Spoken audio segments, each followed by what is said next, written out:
Welcome back to another episode of the Thrive in Design podcast. I'm your host, Nicole Lashae Hall, CEO and founder of Thrive in Design, where we help interior product companies grow their brand and revenue through human-centered strategy and design.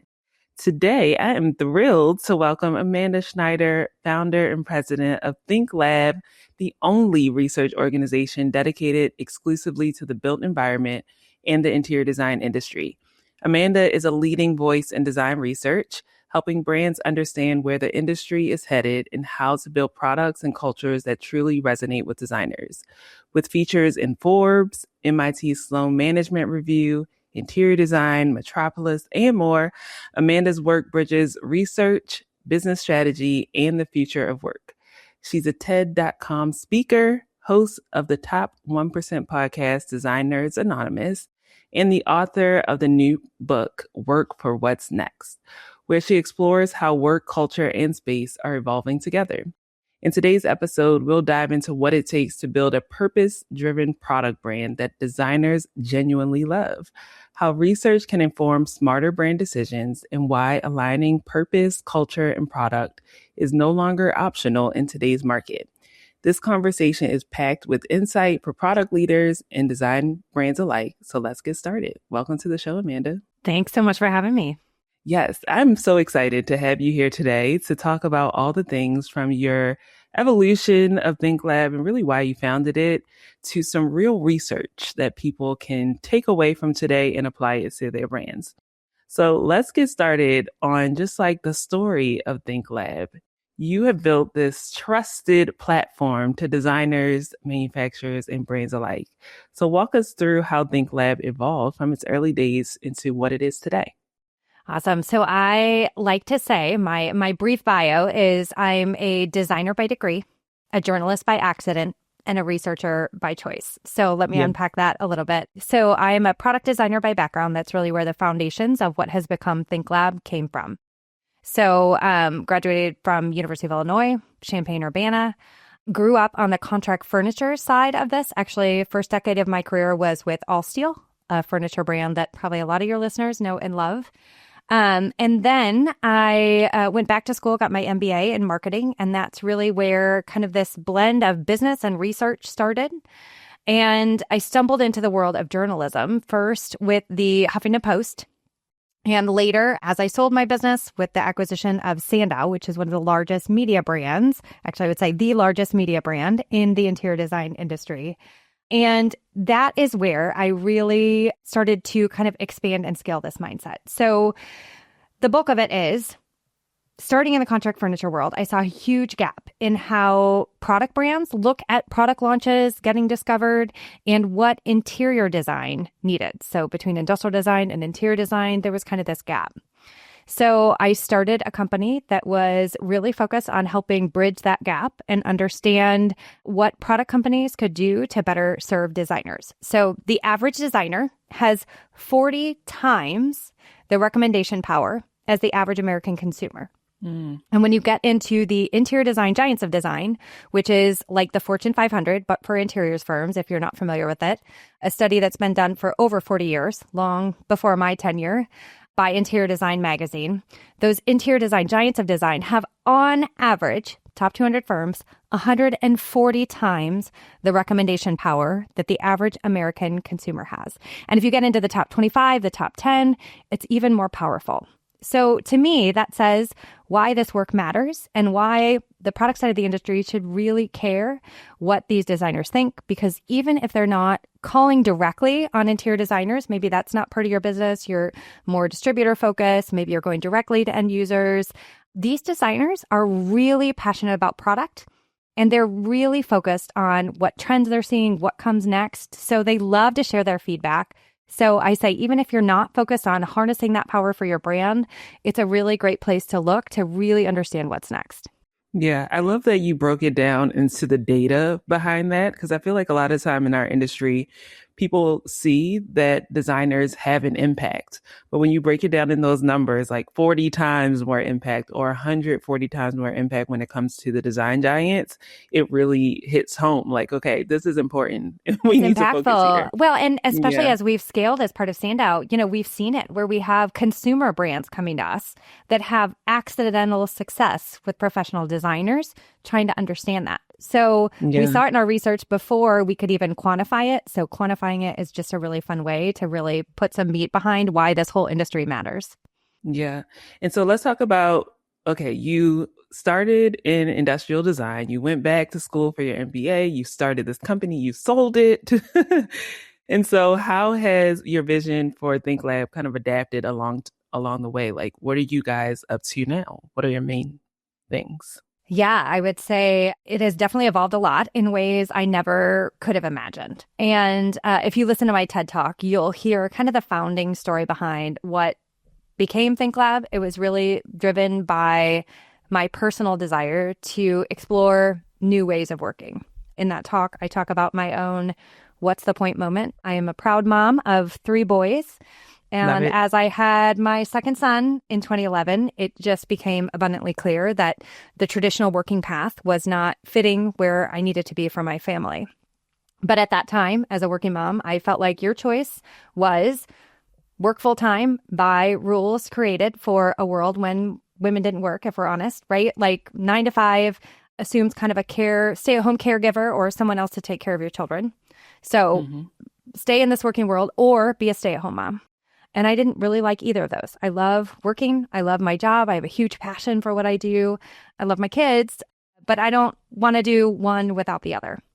And so honestly, in 2011, when I started this company, it was just me. If I'm honest, I really thought I was flushing my career down the toilet, but the business grew. There was a demand for it. There was a need for it. And the business grew faster than I was able to support it. So in 2015, we incorporated as contract consulting group, and I started inviting other mothers who had left the workforce for one reason or another, the traditional workforce, and they joined me. And this powerful group of mamas, we doubled our business year over year, 3 years running, till ultimately we were discovered by Standout Interior Design Magazine in 2018, who ended up acquiring the business.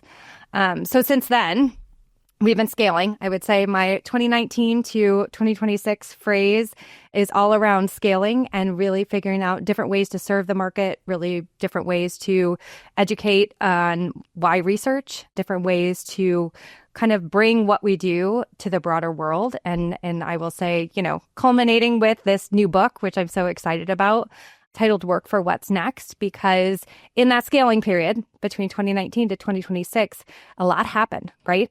Pandemic happened, Gen Z started entering the workforce, and we've done very deep studies on Gen Z. And as we studied Gen Z, what I discovered is like, holy cow, what they are asking for is not unlike what I wanted when I felt like I had this binary choice. And not only did we test and iterate on some of these ideas, but we proved success by the selling of the business, by the scaling of the business, still under the Standout umbrella. So I'm super excited to bring our research on Gen Z combined with my personal experiences to the world. And I feel like it's just a really good template and guide for companies that are bold enough to really try to reimagine work for what's next. Yeah, I love that you shared that little tidbit about just like being a working mom, because I personally can relate. I have 2 sons now and a bonus daughter, which is completely different from just like 9 years ago. And I can totally relate to that. It's like I have this passion about the design industry and what I want to do, but I also want this flexibility. Like I want to be in the carpool line on some days or there for my family in the way that I support. So I love that you were, before the Gen Z was coming in the workforce, already thinking like, okay, how can I reinvent what work looks like for myself and then for my team? And now how can we translate that so that other companies can adopt a model that works for them and their employees as well? So let's get into a little bit about the state of the industry, because I see you guys putting out state of the industry reports every year. And I'm always like, when is it coming out? I want to see what the research is saying. So 1, that I can understand, and then 2, I can also help my clients. So as you guys are coming up with these reports and sitting at the intersection of research and design leadership and manufacturing, can you summarize for me what we should know heading into 2026 that is fundamentally different from maybe like 5 years ago? Mm-hmm. One thing I like to say is I think our industry has seen more change in the past 10 years, probably than in the last 50, right? If I had to kind of quantify this. So let me just give you kind of 3 quick things that summarize maybe what the 3 biggest impacts are in terms of how people need to think differently. So I would say the first one, and let me preface this also by saying, I think the pandemic was a huge shift, not only for our industry, but really our world, right? And while some of those things may rebalance, we can't go backwards, but we can't quite see what a better future is yet, right? So I think we're in this time of a little bit of purgatory, if you will, like a little bit of time that we're trying to figure that out. So here are the 3 places I guess I would say to focus on if we really want to look at what shifted from now versus 3 years ago. The first one is I think there's a big change in balance between sales and marketing. And most brands in our industry have not figured this out yet. Hybrid work really changed a lot for both sellers and marketers in this industry. And I want to speak specifically to sellers and marketers, though I know there's a lot more important people in that process, the people that do manufacturing, the people that do engineering and all of this. But the sales and marketing are really on that upfront discovery phase. So if we don't have that upfront discovery, they don't know about your brand, they don't know about your product, then none of those other people down the chain are going to have jobs. So let's focus there. So put succinctly, today's sellers have twice the number of decision makers on a project. That has to do with risk aversion and a lot more things we've been covering in our research. Yet with hybrid work, they have half the face time that they used to. So that is fundamentally disrupting kind of what I call the unwritten norms of how B2B relationships are developed. We talk about this a lot in the book as we kind of translate this, but it's also really influenced kind of these unwritten norms of selling. If you think about it, Gen Z entered the workforce in 2019, just pre-pandemic. They have never known, as one Gen Zer called it in a podcast interview with us, they've never known the before. That's true. The people who existed in this industry and grew up pre-2019 versus those who started in 2019 have vastly different mental operating systems. And we have not yet figured out how to blend those. And the answer lies in really looking at this balance between sales and marketing. So a lot of our 2026 initiatives are workshops and things that help people really figure that out, because there needs to be some testing and iteration to get to a better spot. The second one is a little bit more depressing. So bear with me, buckle up here. But I would say the biggest shift that we've seen in recent years at this industry is showing signs of maturity and decline. If you think about it in your MBA programs, you probably saw the chart that is, the life cycle of a company. And when we start seeing major companies acquire other major companies, which we have seen, especially in the furniture sector, it's a sign of maturity and even decline as an industry.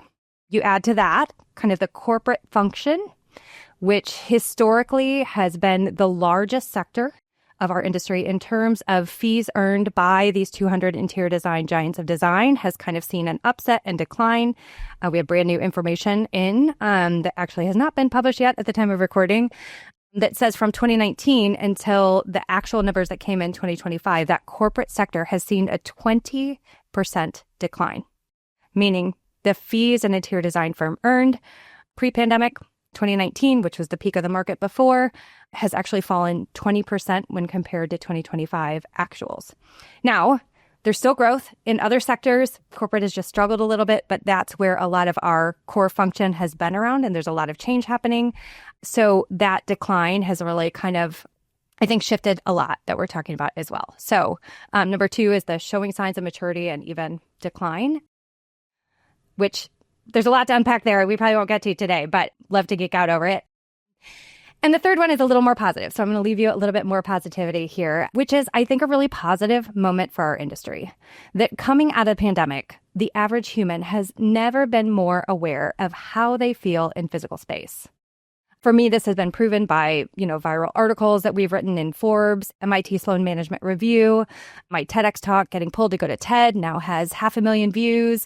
I've been writing about this shit for a long. Can I say shit on your podcast? Yes, we'll just make it. All right. We'll tag it as that. Okay. I've been writing about this stuff for a long time, originally with the Huffington Post, and nothing I've written has ever gone viral. But, starting in 2022, 2023, 2024, now 2025, and hopefully with this book in 2026, we'll see where it goes. I think it says that the stuff this industry has been thinking about for a long time, when that physical space was taken away from them, all of a sudden the average human is like, holy crap, this is really important. It's why you see so many more people involved in this RTO conversation and what's happening there. So, while there's been maybe some historical misconception about even what an interior designer is or what they do, and certainly for any of us that have been in this weird underground world of furniture for the start to our career, like I was, trying to explain what you do at a family reunion, people are like, what? That exists? Like, it's this weird underground world.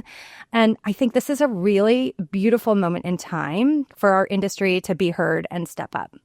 So I think that that's what's really exciting for me in the role that I'm in right now, especially with the launch of this book that is not just for our industry, but really for the world, is I want to amplify those voices, not just to our own industry echo chamber that we can sometimes get stuck in, but really to the world. Because unfortunately, being part of media companies, I can tell you sometimes it tends to be the loudest voices and not the most thoughtful that are heard. Even on social media, you see this happening. So I'm super excited and hopeful that this gives our industry a moment to step up and really help our world kind of figure out what's next.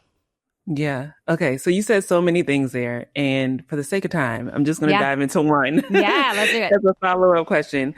Balance in sales and marketing, right? Okay. And I am really passionate about this topic because as somebody who has worked for manufacturers, and now I work with manufacturers, just helping them on the marketing side, I have witnessed this shift, right? I have seen that a lot of the times sales and marketing, whether that be a company that has both of those teams in-house, or maybe they outsource something, they might have independent reps or a marketing agency, whatever. All those two groups typically are working in silos, right? We went into the pandemic, things got shaken up, and still we're post-pandemic and people still don't know how to work. So what does that mean exactly for 2026?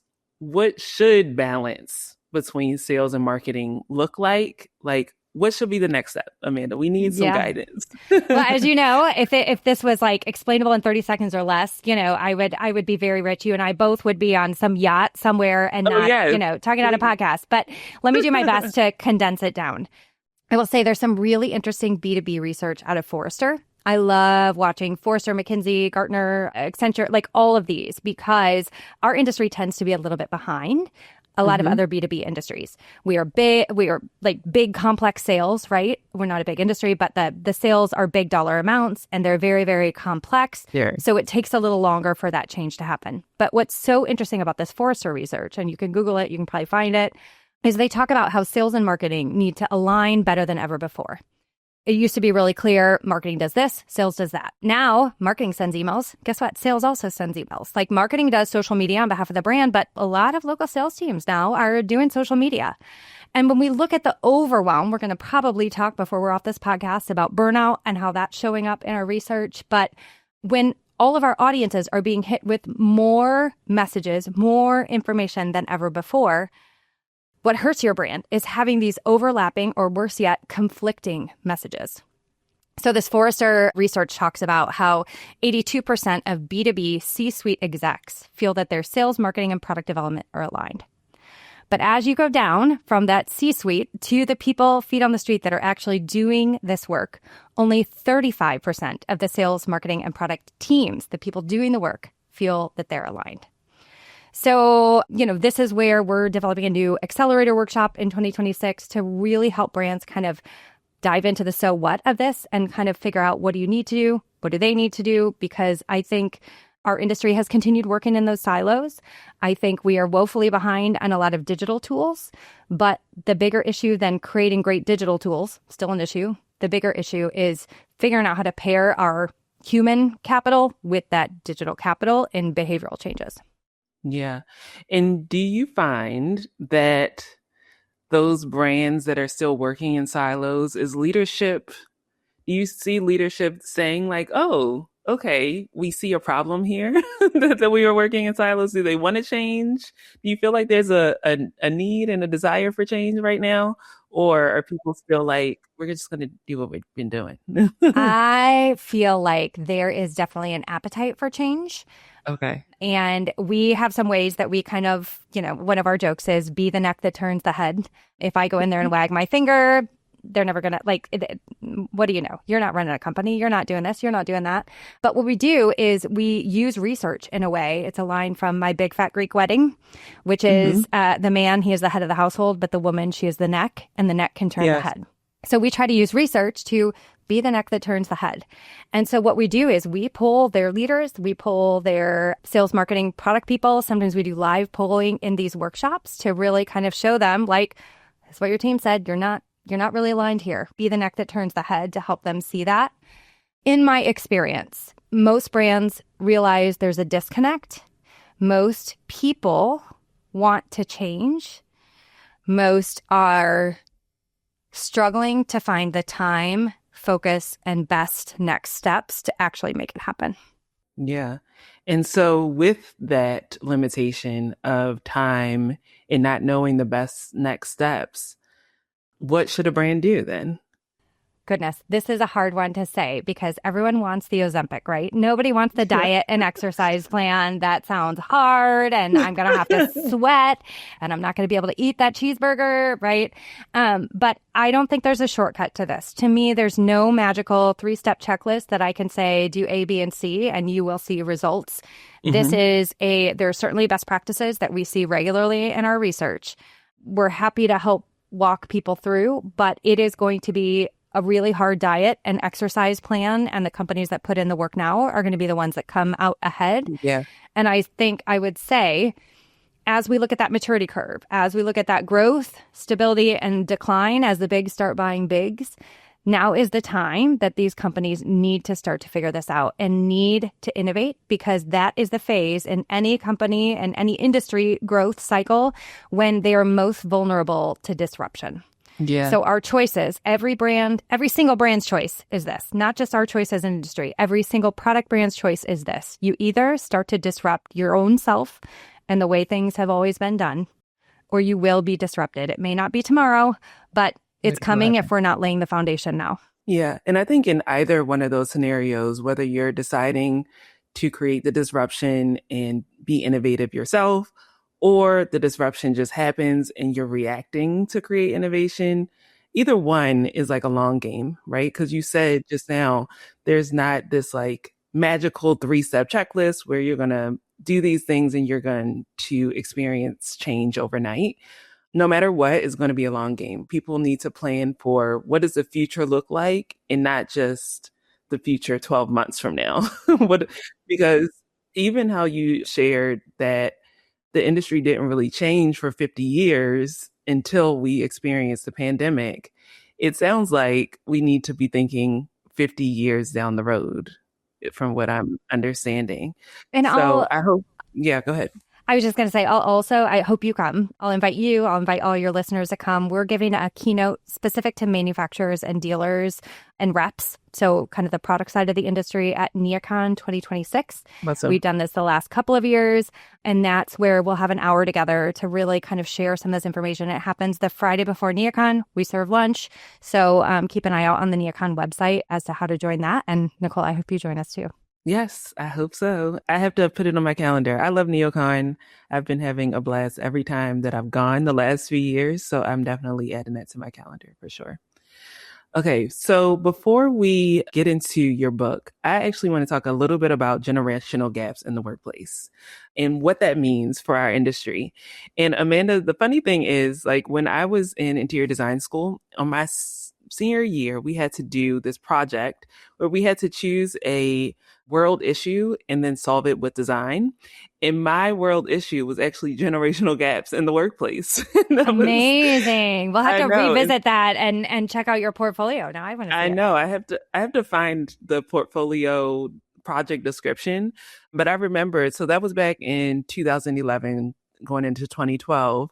And at the time, I was interning at an architecture firm in Syracuse, New York, while I was working on my interior design degree at Syracuse University. And I just remember being at that firm, like the youngest person. And then there were people like 75, 80 years old, and somewhere in between. And I was just looking around like, there's a lot of knowledge here across the generations, but there's not a lot of interactions. I just remember thinking that. And then ultimately that led to me like developing this like concept that would connect people on social media based on their common interest. And then from that connection, they had to like meet up in person in the space that I designed for my senior project. And so because of that, I have always been like generational gaps in the workplace. This is a thing. And it has become a very hot topic in our industry. I've seen IIDA talk about it. I've seen you talk about it. I've seen Tara over at Network Next Gen talk about it. She's amazing. It's a buzzing conversation. So let's get into it just a little bit. Yeah. About generational disconnects. Like, where are you seeing most clearly those disconnects between decision makers, specifiers, and emerging professionals right now? Yeah, and I'm going to answer your question, I promise, but I want to kind of back up here for a minute because I think most generational researchers have got it wrong. And here's why. I think if you look at, especially, I'm guessing you're a millennial. Are you a millennial? Yes. Okay. I am a millennial. So especially what we did to the millennials. I'm sorry to you and all of your cohort of millennials, because that was really when generational research came out in a big way. And what we did to the millennials is we stereotyped them, which means very much somebody else has to give something up for you to get what you want. Like, we're so focused on this next generation, we forgot about all you older people. But to your point, one of the most important things that's happening right now is baby boomers are the largest generation. They are retiring at an unprecedented rate. My generation, Gen X, is not big enough to fill their shoes. So that means millennials and Gen Z are having to step up sooner. So this creates kind of a crazy moment in time right now. As a whole, this is not specific to our industry, where we need all of that lived experience, all of that expertise from these older generations that are starting to leave the workforce or at least move into alternate consulting and, kind of one toe in career paths. But we also have to get these next generations ready to step up into these leadership roles sooner. So it's not just about what Gen Z wants. It's really about how to connect these generations across all of their different perceptions and lived experiences. And so I think it's one thing that's really, really different about my book is how we use generational research to solve business problems. We're not necessarily solving for generational problems. We're solving business problems by looking at generational research. And in doing so, rather than stereotyping, which of course we have to group, you got to name it to tame it. So we're grouping these folks and saying, here's what the different ones kind of found. We're looking to Gen Z as prototypes, not stereotypes. When you prototype something, you keep the aspects that work. They've got some really fresh thinking, some really exciting ideas that can solve problems that, to your point, when you enter the workforce, are not necessarily new. But we're going to iterate on the things that don't, because they definitely, like every generation that was 0 to 5 years into their career, definitely don't know everything yet, right? So I guess that's one thing from a broad perspective I wanted to get out there. And the second thing is that generational differences themselves are not new. You talked about when you entered the workforce. But here's what is new. Hybrid work has upended the old playbook, but we don't yet have an agreed upon what's better playbook out there. Technology is racing ahead, but culturally, we're really lagging. It takes a while for us to catch up. Multiple generations are navigating the same industry, the same workplace, but with entirely different mental operating systems. I had a phenomenal guest on my podcast by the name of Hannah Grady-Williams. If you haven't listened to that episode on Design Nerds Anonymous, it's phenomenal.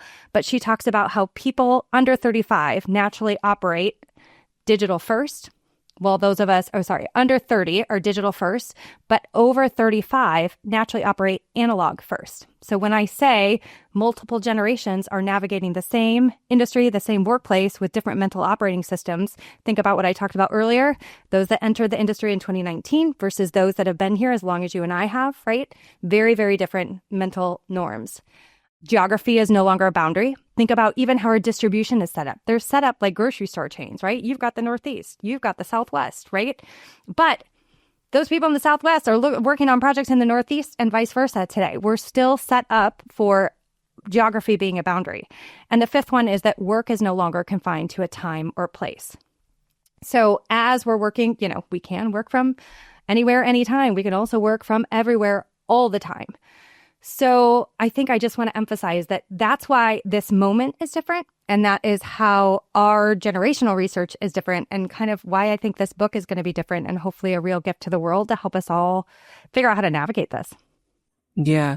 And as people are figuring out how to navigate this, actually one thing, because you said under 35 and then over 35. So what about the 35-year-olds? Because I'm 35. Yeah. So where do I fall in that? Yeah. And this is all credit to Hannah Grady Williams. This is hers from her book, Unlocking Gen Z. So great read. If you haven't read that one, I highly recommend it too. So she says over 35, you are analog first. Analog first. If you're under 30, you're digital first. And if you're in the 30 to 35 range, which you are, so if you're in that range, it just depends on how you're raised. It kind of depends on parenting, geography, socioeconomic, like a lot of different things. But she says very clearly, you can emigrate to the other. Just like if I chose to move to Korea, I could emigrate to Korea.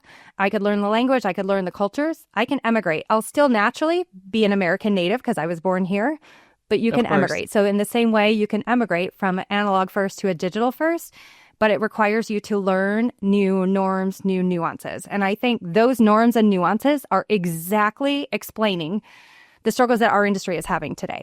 Yeah. Okay. I love that. Thank you for giving me my little bit of a You need to know where you category. stand. Yeah. Yeah. I was like, where do I stand? But I kind of relate to that. All right. So just wrapping up that point in terms of like generational gaps, there's so much information, there's so much research, but what's one like tidbit that you want brands and design focused brands to really take away in terms of applying that research as a first step? I mean, I would say if I had one piece of advice for where we are right now to leave your listeners with, I would say we've been so focused on digital tools, hugely important. Very few brands have really nailed those digital tools. But I think back to our sales and marketing alignment, where most brands are missing the boat is that they're not focused enough on the change management and soft skills of their biggest asset, those people. So we definitely had to focus on digital tools, but those digital tools are never going to be adopted if we can't also marry the physical presence of those people, of those sellers in the physical world with how those two things integrate and stop overlapping one another. So my biggest piece of advice is focus on change management of your people and developing what digital tools, computer soft skill, like never will, are those soft skills that your individuals have. Yeah, I love that. I was just recorded another episode recently, just kind of talking about like training the sales team on storytelling. So that's just a small portion of the soft skills and change management.